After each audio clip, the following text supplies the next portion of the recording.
আল্লাহর হাবিব রাসূল সাল্লাল্লাহু আলাইহি সাল্লাম বলেন, বেনামাজির জন্য কবরের মধ্যে তার তিনটি শাস্তি হবে। বেনামাজির জন্য কবরের মধ্যে তিনটি শাস্তি হবে। বেনামাজির জন্য তিনটি শাস্তি। আল্লাহর হাবিব রাসূল করিম সাল্লাল্লাহু আলাইহি সাল্লাম বলেন, বেনামাজি যে নামাজ না পড়ে তাকে বলে বেনামাজি। বেনামাজি মৃত্যু করে তার তিনটি শাস্তি হবে। কয়টি শাস্তি? তিনটি। বেনামাজি কবরের মধ্যে যখন শুয়াইবে, তার পাথরের হাতগুলো রহমত আলিম বলেন, কবরের ডাইনে মাটি এমন বামে মাটি চাপ দিবে, পাথরের হাতগুলো ঢুকে যাবে। নবীজি দুই হাতে আঙ্গুল ঢুকিয়া ইশারা দিয়ে বুঝাইছে বেনামাজি এক নম্বর শাস্তি। কয় বেনামাজি যখন শুরু হবে, কবরের মধ্যে রাখিবে, তখন ডাইনে মাটি বামে মাটি এমন চাপ দিবে, পাথরের হাতগুলো ভিতরের মধ্যে ঢুকে যাবে। নাউযুবিল্লাহ। এক নম্বর শাস্তি। দুই নম্বর শাস্তি, বেনামাজির কবরের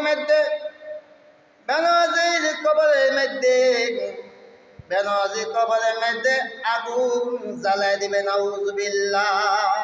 দুই নম্বর শাস্তি গেল বেনামাজি। তিন নম্বর বেনামাজির তিন নম্বর আযাব হলো, তিন নম্বর শাস্তি হলো, বেনামাজির তিন নম্বর শাস্তি হলো, আর একটা অজগর সাপ একটা সাপ নিযুক্ত করবে। সাপের চোখগুলো থাকবে আগুনের মতো। সাপ কত বড়! সাপটা এমন একটা বিষাক্ত সাপ, এই জমিনের মধ্যে যদি একটা ছোট পালাইতো, বিষাক্ত পানি যদি একটা শস্য পরিমাণ পালাইতো, জমিন তামা হয়ে যাইত। আর গাছপালা কোনো কিছু এত বিষাক্ত এবং ভয়ঙ্কর বেনামাজির শাস্তি। এত ভয়ঙ্কর বেনামাজির শাস্তি। বেনামাজির শাস্তি রুডা ভয়ঙ্করের মতো নিবে। কেমন বেনামাজির রূপ, কেমন রূপ?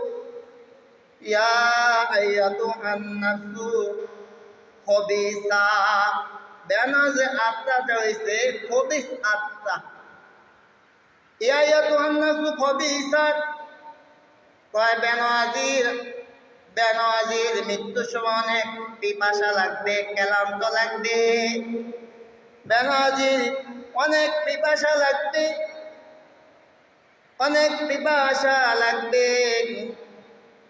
মৃত্যুর সময় শয়তান পেশাব লইয়া পানি পান করার জন্য অগ্রসর হবে। মৃত্যুর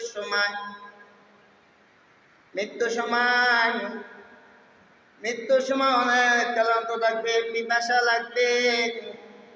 বেনামাজি যখন রূহ কবজ করবে, যখন আজরাইল সাল্লামকে দেখবে,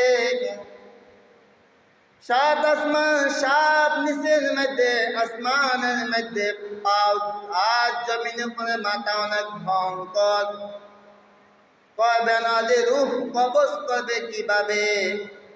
আল্লাহর হাবিব আরবি নবী রাহমাতুল লিল আলামিন বলেন, কয়েকটা ছাগল, খাসি ছাগলটা জবাই ছাড়া যেভাবে ছাগলের চামড়া তোলা যে ভয়ঙ্কর, একজন বেনামাজির রূহটা আরো ভয়ঙ্কর মতো রূহ বের করবে। নাউযুবিল্লাহ। বেনামাজির রূহ অনেক ভয়ঙ্কর ভাবে বের করা হবে। আর একজন নামাজির ব্যক্তি রূহ কিভাবে বের হবে? একজন জিকিরকারী ব্যক্তি রূহ কিভাবে জান কবজ করবে? একজন নামাজি ব্যক্তি, কোরআন তেলাওয়াত করার ব্যক্তি, আল্লাহ তাআলা বলেন, একজন নেককার ব্যক্তি রূহ কিভাবে বের করবে? একজন আল্লাহর হুকুম মানে, রাসূলের তরিকায় চলে, আল্লাহ তাআলা তাদেরকে মার স্তন থেকে সন্তান যেভাবে দুধ খায়, দুধ খাইতে খাইতে ঘুমায় যায় একজন নামাজি ব্যক্তি রুডা সেভাবে বের করবে। কত রিস্কাওয়ালা রিস্কা চালায় তার জবানে মানা, তার জবানের মধ্যে মাওলার জিকির চালাইতেছে। সেই তো আল্লাহর ওলি, সময় মতন সে তার কামাই করে রিস্কা চালায় সময় মতন সে যখন আজান দেয় তখন নামাজ পড়ার জন্য মসজিদে চলে আসে। সে আল্লাহর ওলি। যে ব্যক্তি 5 ওয়াক্ত নামাজ পড়ে, নামাজ যেই কাজটা করে 8 ঘন্টা ডিউটি করে, 8 ঘন্টা ডিউটির মধ্যে যদি সে 5 ওয়াক্ত নামাজ পড়ে, আল্লাহ পাক রব্বুল আলামিন তার 8 ঘন্টা ডিউটি নেকির পাল্লা ওজন করা। বলেন সুবহানাল্লাহ।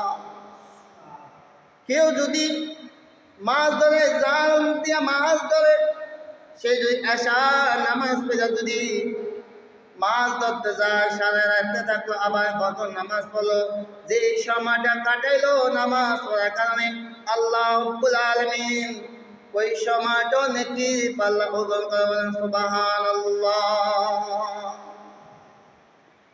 আল্লাহ হাবিব রাসূল করিম সাল্লাল্লাহু আলাইহি ওয়াসাল্লাম যে হাদিসটা বলেছে খুতবার শুরুতে, আকসিরু যিকরা হাযিমিল লাযযাতুল মাউত, তোমরা বেশি বেশি মৃত্যুকে স্মরণ করো, বেশি বেশি মৃত্যুকে স্মরণ করো, মৃত্যু স্মরণ করলে তুমি খাঁটি মুমিন হবা। মৃত্যুকে স্মরণ করলে তুমি গুনাহ থেকে বিরত থাকবা। তুমি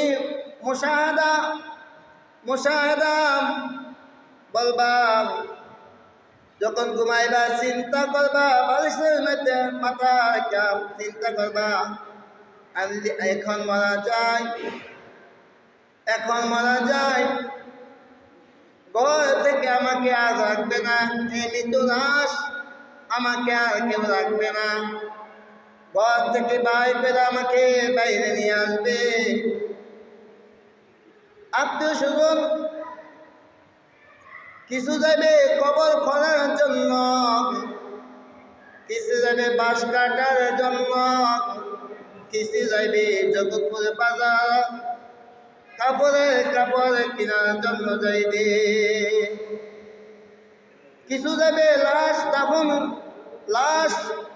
দোয়ার জন্য। তুমি মুশাহাদা করবা, আমি আজ মরে যাই, আমার জন্য কেউ যাবে না।